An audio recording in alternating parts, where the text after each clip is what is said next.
All right, William, welcome to the podcast. It's kind of wild to me that I think we've only known each other for a year and a half. And you first got introduced to the Liberty Ventures Network, I think just from a LinkedIn connection, right? Correct. Yep. It was an introduction to Michelle. Actually, I think I just came across a post or something she had, and I've reached out to her directly. It shows the power of social media these days. And what you've been building at SupplyPay over the last year and a half that we've known each other, and before that, as you were getting it started, is just remarkable for me. But before we get into that, I just love the origin story for this because it goes to show that incredible businesses come from all kinds of inspiration. And before SupplyPay, you got a lot of the inspiration for this from a restaurant that your wife was running, right? That's correct. So the origin story for SupplyPay begins at a restaurant called Leffa House in the very southernmost part of Texas, in the area in a region called the Rio Grande Valley. Most people don't know, but that region is home to a couple of different towns. One of them is called McAllen. It's about 15 minutes from our hometown of Weslaco. And McAllen's the number one port of entry for fresh produce in the United States. So we have a big produce terminal there. A lot of fresh and perishable foods come through that, billions and billions of dollars a year through the Farrenosa Bridge. Uh, and so my wife and we had been working on a restaurant together. It's 5 years old now.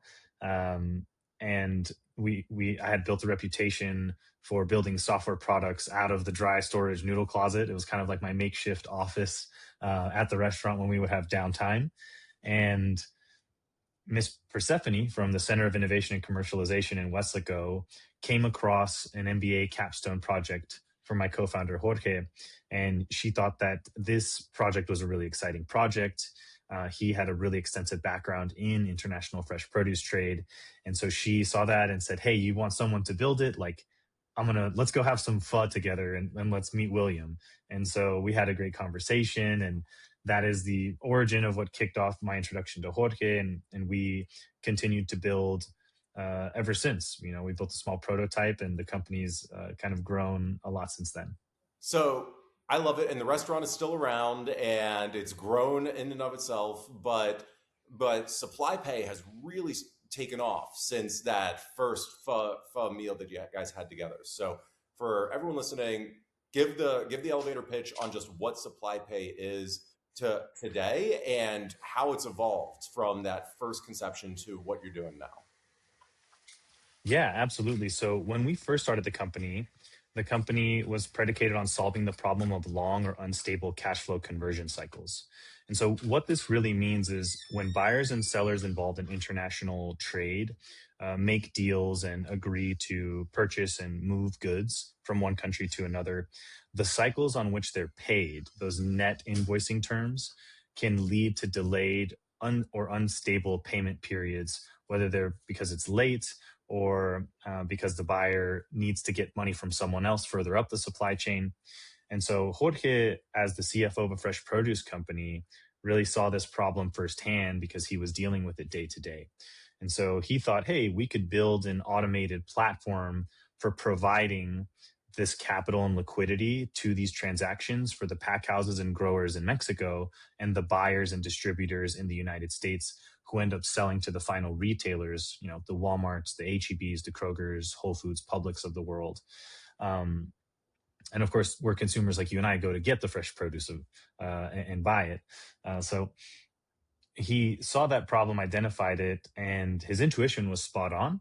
So we started with a little bit of money from friends and family, and then we went into a couple of really incredible accelerator programs, one of those being the Principal Business Accelerator program.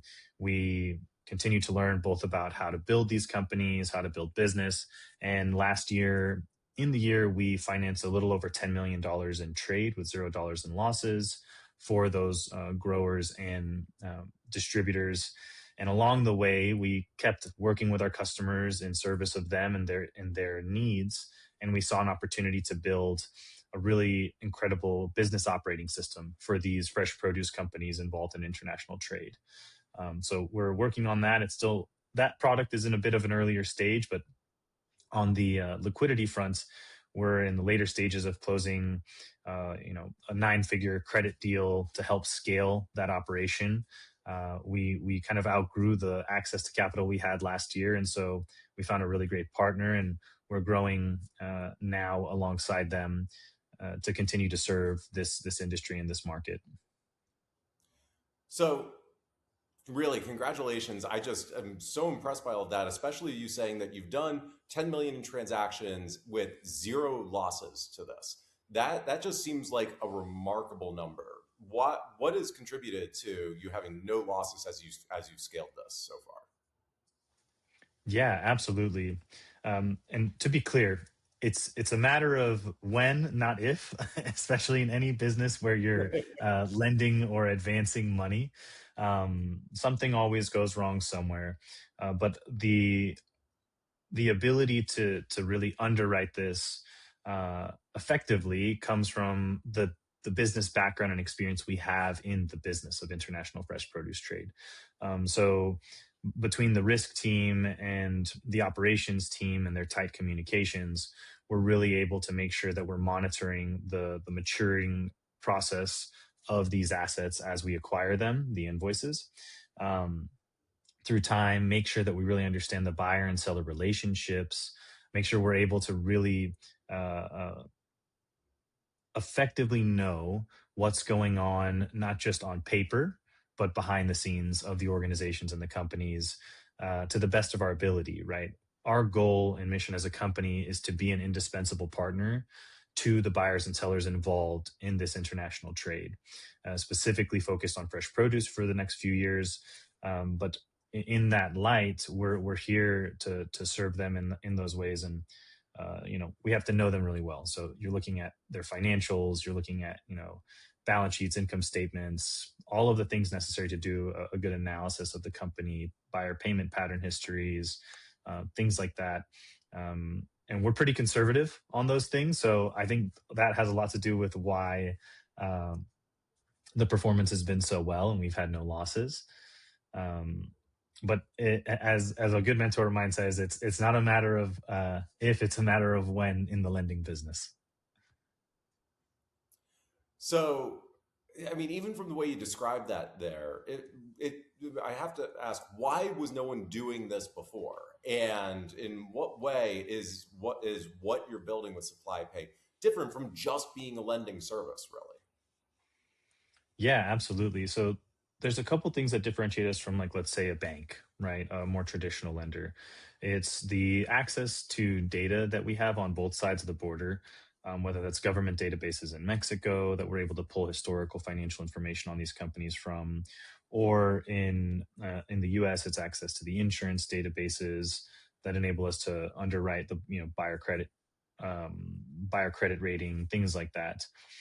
Uh, a combination of being tech enabled separates us, so we're able to provide faster service and do this at scale better than traditional financial institutions.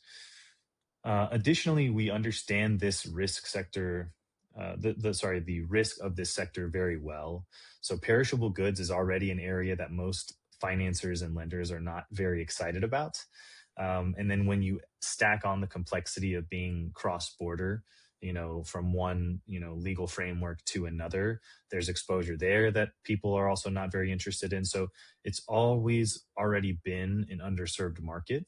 There have been a few players that have done some really interesting things in the space.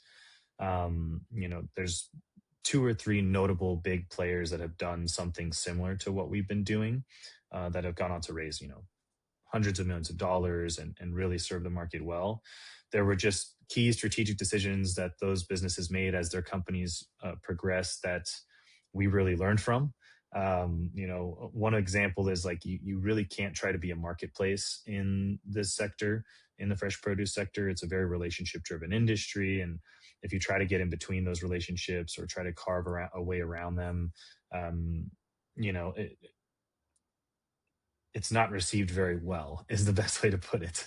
Um, so, there are people that have done some interesting things, but I think what's really exciting about us, and that's really different than any business doing this type of lending, is we not only are interested in the lending and financial component of what's going on, but we're interested in serving the operators of the business in their day-to-day needs. So that business operating system I mentioned, it's a full accounting system. So your general ledger, your inventory management, all of the buying and selling transactions of the business, all of the purchase orders, sales orders, bills of lading, passing orders, all of the processes and documents required to run one of these operations successfully. We have built a new system to enable that. And we've empowered a lot of those workflows using artificial intelligence and some of the latest technologies and MCP capabilities to enable for people to produce these documents and enter into these workflows in newer ways. Natural language, as an example, meeting them on surfaces where they're at within WhatsApp is another example. And so that combined with the financial services that we provide, I think is really what is going to continue to separate us in the market. We are truly a one-stop shop for these businesses. And as we continue to grow, we plan on offering future financial products so that as your company grows and you're ready to graduate to a true revolving line of credit or asset-based line of credit, we can provide those services directly to you. And being that system of record really enables us to provide those future financial products at rates that, again, traditional financial institutions wouldn't be able to because they have a lack of insight into the data. One of the analogies I like to give for this is if you've ever heard of Toast or Square or Clover for restaurants, background in restaurants here, because they're able to be that system of record for all of your transactions and all of your cash flow, they're able to provide services from Square Capital, right? So they're able to provide you lines of credit, revenue financing. All of these are instruments that are built upon being that system of record. And so we believe that there's a real opportunity to do that in the perishable goods space, especially in international trade in North America for this. So that's a great analogy, and it's, highlights the path forward that you can take in order to scale this. So much of that, even with what you were saying, though, also does seem very labor intensive, or is going to make scaling really challenging, maintaining those relationships and focusing on where you are. How do you foresee being able to balance the scale with this kind of really white glove service that you're offering right now? Yeah, that's a great question. Some of the early bottlenecks that we faced were really around access to capital. The next couple of bottlenecks that I see as we continue to scale are really involved around like how quick and easy and frictionless is onboarding and migration from an existing platform or from disparate systems that some of our clients have cobbled together into a new system. And then, of course, customer service as we scale is a really important thing. So one of the really exciting things that we're able to do is like at any time, if you're within our system, you can click a button and within 3 minutes, somebody is on a co-browsing session with you that's able to annotate through the system and be there on a video call if you want to see a human face. And help work through any issues or any questions that a customer might have. Continuing to maintain that SLA time of 3 minutes or less, ideally 5 minutes or less, and hopefully we're closer to 2. Maintaining that will be very important as we scale, because one thing that I'll go back to is, again, it's our mission to be an indispensable partner.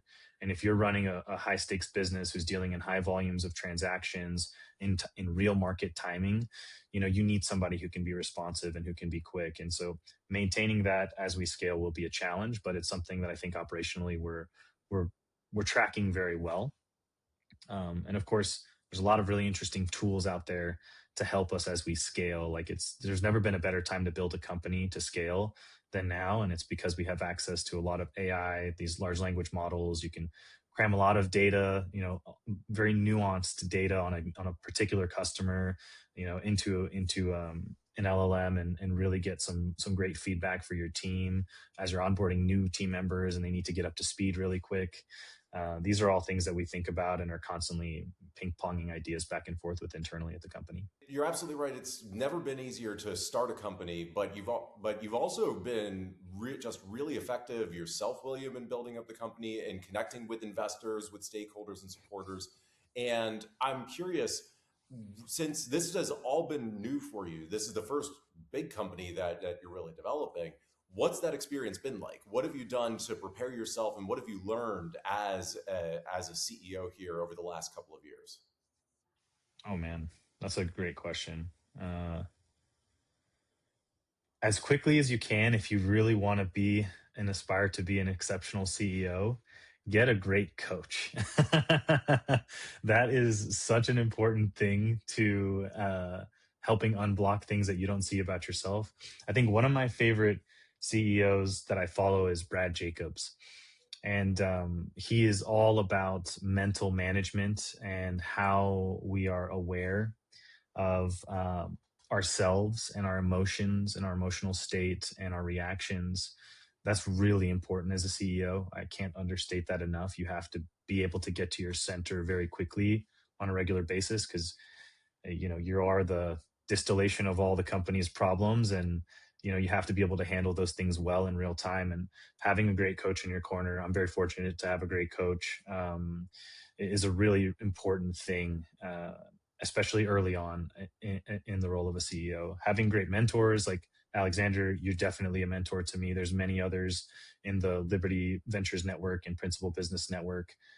Every time I go to an event, I always meet an incredible new CEO, right? And that's a huge deal for me. The things I've learned from people like Brett Hurt or Troy, these are like incredible CEOs, multi company founders, unicorn founders, and being able to just like get a couple of nuggets of wisdom, pick up their books and read those and ingest that information. It really makes me feel great because I have access to such great information from such great leaders.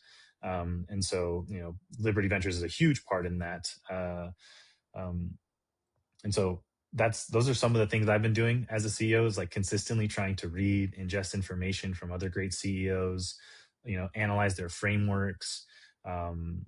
When you can, if you're fortunate enough to get a phone call or some FaceTime or some time at a convention, have prepared some really great questions, and get some insights, and learn to balance what other people tell you about your business and what you should be doing, and then learn what to take and roll with. The beautiful part is it's a constant creative act, and every day is a new challenge, and you have a new way to approach it, and try to problem solve it. And I got to say, William, I think there's so much insight there. Getting a coach is something a lot of young CEOs, especially, overlook, I think, but is incredibly valuable. I've had a number of coaches and have a great coach as well. And I know so many others that people may think have already accomplished everything. Why would they need a coach? They've got them in order to keep them focused. It's such a great piece of advice there. And you're not just talking about formal coaches. Love that you're talking about just getting mentorship and getting connected with other CEOs, other investors, other advisors to help you think through how to be a better leader and how to scale this. And I have to say, I saw that from the beginning when you came out to the first Principal Business Summit and were connecting with so many people, and then took advantage of any opportunity we invited you to in the Liberty Ventures Network, and just made such a strong impression on so many members of the network and people who've gotten involved and wanted to support you because they saw the potential, not just with supply pay, but you leaning into wanting to be the best leader that you could be. Yeah, yeah, absolutely. And I encourage everyone. This is just going to be a huge endorsement here, but if you can make it out to a Liberty Ventures event or a Principal Business Summit of any kind, like, you definitely should. And I think you said it best, Alexander. You get out what you put in, right? And so I always try to approach it with a spirit of service to others, and try to find synergies, and be very mindful and creative of how I can not only provide value to what they have going on, but maybe others, right, that are outside of the network that could use. It's not necessarily like inclusive, right? It's just looking to connect people, and try to serve, and so many people are trying to do a lot of incredible things today. If we can all try to approach it with how can I help and serve others, it makes for a very, very powerful experience. I really appreciate that, William, and we'll emphasize that call. We want more people to get involved and put opportunities out there for them to take advantage of. I think what you've done, it really is take advantage of what we're building with the Liberty Ventures Network. But last thing before I let you go, I know that you're working on implementing with a new customer right now. What's coming up for 2026 that you're most excited about for SupplyPay? Yeah, it's such an exciting year and time at the company. For some perspective, last January in 2025, we were just getting ready to close our pre-seed round of funding, and it was just me and my co-founder Jorge at the time. We ended the year with close to a team of about 19 people, some full time here based in South Texas, others distributed through Brazil, Uruguay, Mexico, and Arizona. We are now in the later stages of closing our seed round of financing. We're taking an additional roughly 3.5 million in financing at this time, on top of closing that additional credit facility. So we have a lot of ammunition and a lot of ambition, to go out this year and try to not only break 1 million in ARR. We're pretty close to that. But our goal is to get somewhere closer to 3 or 4 million in ARR in terms of revenue. It's a couple dozen customers, from both the financing side and the ERP side and the business operating system side. And so, we're excited. It's going to involve some travel, some fun. We get to go to really exciting places throughout Central Mexico, Latin America, all throughout the continental United States. So it's a constant adventure, and we're looking for people who are excited about international business, about understanding the fundamentals of how food gets to tables, in international trade, what it's like for the growers, what it's like for the distributors and the retailers. We're looking for people that are excited about that are very creative and proactive. Um, it helps if you're also bilingual. I will say Spanish is a great skill to have when you join the SupplyPay team. Uh, but those are some of the major highlights and points, and some of the things that I think we're really excited about going into 2026. Oh, I am so excited one about the growth. one thing I should quickly add: we are looking to close the round in the next couple of weeks. So if anyone's interested in investing, or ever interested in getting on that side of SupplyPay, just please reach out. Fantastic. And I'm super excited for all the growth that you have coming up with Supply Pace, William. Just so proud of everything you've already accomplished, where you're going, and so glad that we're able to play a small role in helping you out. Really. Keep up the great work. Absolutely. Thank you, Alexander.